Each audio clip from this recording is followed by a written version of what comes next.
Hi, this is Kevin with Naples Lawn Service, and today we're going to be doing a review on our John Deere 3025E 600-hour 4-year review. Okay, so we bought this in June of 21. It's now September 25, so it's over 4 years old, and it's a 3025E John Deere. And as you can see here on the hours, this thing has got 599 hours. We'll show it to you.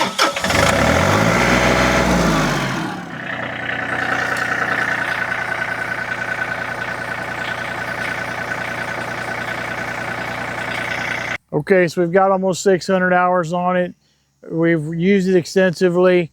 We bought it first for our lawn service so we could do some bush hogging, and I'm going to show you those implements, and also so we could do property cleanup after a hurricane or whatever they need, logs, you know, whatever. We got a bucket. We also got a forklift for it, and several attachments I'm going to show you. But basically got it so we could go bush hog jobs and cut really tall, thick grass without any issues. Also, we use it to run our fires and burn up all the debris that we collect. And we collect customers' debris, and then we just end up burning it. So it's a really useful tool for helping burn up all of your piles of debris. Okay, so this thing comes with a Yanmar diesel, which is really good. You can get this same tractor in 3032E or 3038E. And that just means it's either 25 horsepower, 32 horsepower, or 38 horsepower. And we've got obviously the 25 horsepower, but it's been able to do everything we want it to do. Its top speed down the driveway is about 13 miles an hour, so it is pretty fast. It's got the headlights up here for running at nighttime, and we also added some spotlights up here, halogen, and then we added some LED spotlights also, front and back, because sometimes I'm working at night, so I need to be able to see where I'm going. So I got spotlights galore up on this thing. It has a diesel tank right here, and I think it holds about 8 gallons or so. This thing's very good on fuel. It only uses about a tank every 8 hours, so that's about a gallon an hour. And then it has your gauge right here. You can see your gauge, and this is where you tell how much fuel's in there. But you really won't add much diesel to this as you're going along. It's so fuel efficient. These tires, we upgraded to these industrial tires. It comes stock with what looks like all-terrain tires, and they don't have these big grooves in them like this. They're more of a asphalt concrete type of a used tire, but these are more agricultural, and these are going to grip the mud and sand better. So it was like an extra, I don't know, $180 or something at the time to upgrade all of these tires to what's called industrial tires. And you can see them on the front, see them on the back. The dealer also filled these up to, I think 70% it was, full of water. Okay, so these are full of water, and the water gives you extra ballast. So it's going to hold this thing on the ground when you got a heavy load. And so that's the good thing about the water. That extra weight will actually help you. We don't have water in the fronts. We just got water in the rear tires. Never lost any water. I don't think I've ever put any air or water back in the tires. It's just been working fine. This is 4-wheel drive. I would not have a tractor without 4-wheel drive. I mean, we just run it in 4-wheel drive all the time. You'd have to have it, because when you go shoveling stuff, picking up stuff, I couldn't imagine without 4-wheel drive. So this comes with 4-wheel drive, which is great. These tractors start off about $25,000 without the loader and bucket, without any attachments. Just the tractor's like 25 grand. And then if you want to put the loader on, this is a 300E loader, okay, without the bucket. The loader and the bucket, I think that was another, like, at the time, like 6 grand or something. It's probably more like 8 grand now. But everything's extra. The loader's extra, the bucket's extra. Any attachments you want to do is extra. I went with this box blade, and I wanted to have some more ballast for the back, some more weight. So I went with this box blade here because I do find myself using that quite a bit actually. The eye match was extra. I would definitely get the eye match. This at the time was an extra 300-400. I don't know what it is now, maybe 500-600. I don't know. But this eye match helps you hook up your tools quickly and easily. One person by yourself. You just pull these levers up right here on each side, and then you just lower it down and drop it. It's got a 3-point hooks, one here, one there. Back up to your next implement and just raise it up and hook it up and put these back down, and you're all set. So doesn't come with eye match, but I would definitely get the eye match. Your life is going to be much easier if you have the eye match. All right, here's your PTO takeoff back here for running your whatever you need to run, your bush hog or your postal diggers or whatever you want to run, your flail mower. It's got a rubber cap on it right now, but that comes right off. But that's where you hook that up. This is your adjustment bar for it. You put different implements on. They need to be adjusted. So just crack this nut right here and spin this thing one way or the other. That's how you're going to adjust your bars. Got your reflective triangle on the back here. All right, so for your operator station, here's how you're going to do your bucket and your stuff on the front. That's your joystick. Here's how you're going to raise and lower your stuff on your back right here. Okay, this right here. And you can see down there it's got different number settings that you can use. Comes with a drink holder, cell phone holder, some lights. Or we actually added these extra switches for our LED lights up there. So they already had knockouts. So it's really easy just to add these switches. They're like 10 bucks a piece. This is your PTO takeoff switch right here. Grab handle. This side does not have a step, but it does have a step on the other side. This is your forwards and backwards for your hydrostatic transmission levers right here. And over there you got emergency brake right there. And I'll show you some other things. It has this brush guard up here. Things will get through there and will poke a hole in that grill. If you're going to be doing some brush stuff, I would screen this in with some heavy duty screen or something, because this won't help you. You can put sticks right through this mesh real easy. This is how you get into your hood right here. You just stick your key in there and pop this little pin. Your hood's going to come open. And everything I'm showing you, I've got videos, separate videos. I've got separate videos on how to get in your engine compartment, how to change your oil, how to grease this thing, your extra implements. I got lots of videos that are separate from this one, so be sure that you watch those videos. Here's your brake and also your diff lock. You press it down halfway. You can pull this diff lock up and down. It's supposed to have a black handle on, but they bust off about once every year or two. This is how you diff lock, differential lock right here. And you go down the whole way, that's your brake. Now here's your step right here to get up. It has a little glove box right here. Okay, we added this knob. This knob makes life a lot easier.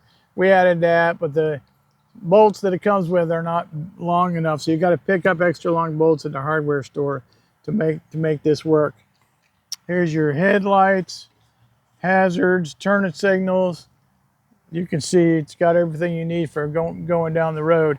Now, they did not come with this seat, okay? This seat right here is a zero-turn seat. These are an extra $1,000 for your zero-turn mower. I just went ahead and prefabricated it onto here because this seat is dialed in by your weight right here. You just, as you can see, you just dial in your weight and then it's cushiony.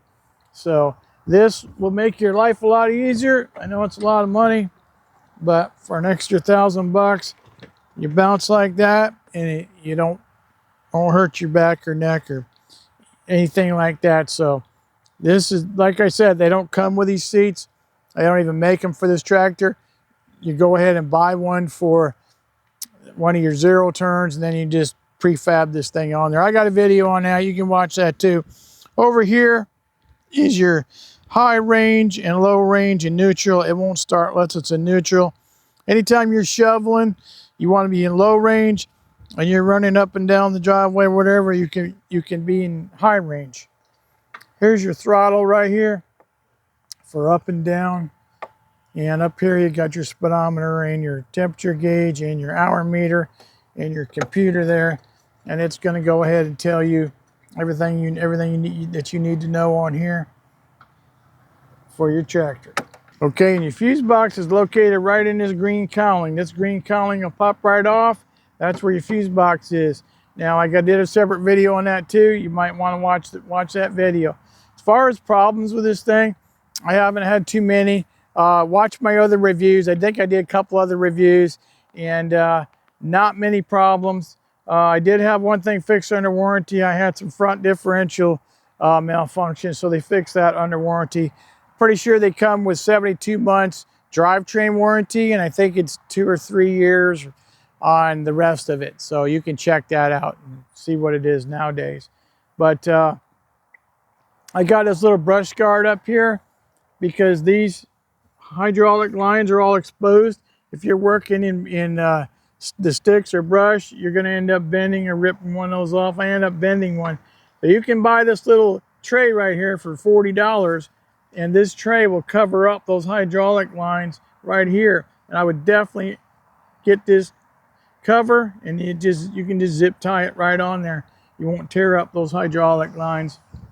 Coming from the factory, I had a loose bolt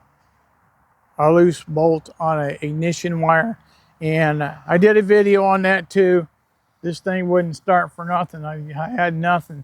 But you pull off this side panel here, and right down in here there is a large junction box with your large black and large reds. Well, that bolt was never tightened off from the factory, so that just loosened right up. Within a couple hours we had to figure out why this thing wouldn't start. And that's all it was. So anyway, that main junction box is right down in this area here. All right, like I said, to open the hood, you just stick a key or something in there. That releases the pin, and then you just lift that hood up like that. Okay, in here, this is your air filter. I did a video on that. Very easy to change. And other than that, there's not too much to do in here. There's a coolant fill right here. Put some John Deere coolant in if you need it. Your battery is located right down there. And we put some anti-rat repellent in there. There's a little bag on top of the battery, just so no rats got up in there and chewed around it all at it. If you want to take these panels off right here, there's just a yellow. You push it in, quarter turn. There's another one over here. Push it in, quarter turn, and then that panel is going to lift right out. And that's how you get these side panels off. All right, there's several Zerk fittings for greasing. We got 1, 2, 3, 4, and you got more down here, and you got one more on the opposite side and some more elsewhere. So go ahead and keep that thing greased. If those grease fittings get filled up with dirt or whatever, and you're squeezing real hard, you can't get grease in there. John Deere makes a tool for that. And I went ahead and did a video on that tool. So be sure to check out that grease tool that will relieve that pressure, get that cleaned out so you can pump grease into that again. All right, here's your water separator. You drain your water out right here to petcock. This thing here will spin off. You can dump it out, clean it out, put that back on. You will have a lot of water in your fuel occasionally, but if you use K100, you will never have that problem again. Here's how you shut it off and on right here, a little petcock, so we're getting ready to service that. We were having a lot of water in the fuel issue, but John Deere dealer said, hey, try this K100 diesel fuel treatment. We put one cap in for every 5 gallons. Never had another problem ever again. So I swear by that K100. Definitely pick up a quart of that and put that in every time you do. And what we do, we go to the gas station, we get our diesel fuel in 5-gallon cans. So we just put a cap of that in there, like a little medicine like a little medicine cap. You use it to take your medicine, your NyQuil or whatever. Just get one of those caps, fill that thing up. I don't remember how many liters it is, but fill that thing up and dump that thing in there with your 5 gallons, and that way it's going to be ready to go when you fuel up. And I think a full cap is like 20 milliliters, but you can double check on that. It'll tell you on the side of the cap how many mLs that you're putting in there. And we bought this at Everglades Equipment Group. They have dealers all over Florida. So if you're in Florida, be sure to go there because you're going to get excellent customer service, honest people, and good deals. If you're going to buy one, if you go through John Deere, through one of the Everglades dealers, they're always having deals and sales. In fact, I think they're going on right now. But they always have sales and deals. And this one, I got 0% financing for 72 months. And I got discount. So, I mean, you can't beat that. So always wait for those 0% financing for 72 months. They like to run them in the fall for sure. So that's a good deal. And if you're running it commercially, you'll get commercial discounts. So you'll be level 1, 2, or 3, John Deere, whatever they rate you at. And for each level, you get more and more discounts. So if you're buying it commercially, be sure to get those extra discounts. All right, so now I'll show you what implements I got. I got this Rotomec PhD 100. This is a post hole digger. It's sitting on a stand right now. That's why it looks like this. But I got that. I got this plow right here because we're offering garden startups for people and growing their own vegetables. Although I haven't used the plow too much. What I've really used a lot of is this tiller right here for your home garden or whatever needs to be tilled up. I got this forklift here for lifting bags of mulch off the trailer into my storage area. I got these grapplers right here for picking up logs and big stuff, and big piles of brush, and taking it to the fire or loading it on the trailer. And you can watch video on that. And then I got this flail mower. I did have a bush hog, but this flail mower actually does a better job. It takes up a lot less room on your trailer. But you can go to my channel and watch videos on every one of these. So my rating on this is excellent. This has been a great tool for us and a great tool for the business. I would definitely recommend it. It's plenty of horsepower. More horsepower is always nice, but I don't know if more horsepower is worth the value. But if you can afford it, get more horsepower. But other than that, this 25 horsepower does just about everything that I need it to do. So there you have it. That's our review on our John Deere 3025E. We're going to be doing periodic reviews on this and all sorts of info on this and the implements that it runs, and a lot more videos coming out. So if you like it, hit the like button. And if you want to subscribe, like I said, we'll have a lot more videos coming out.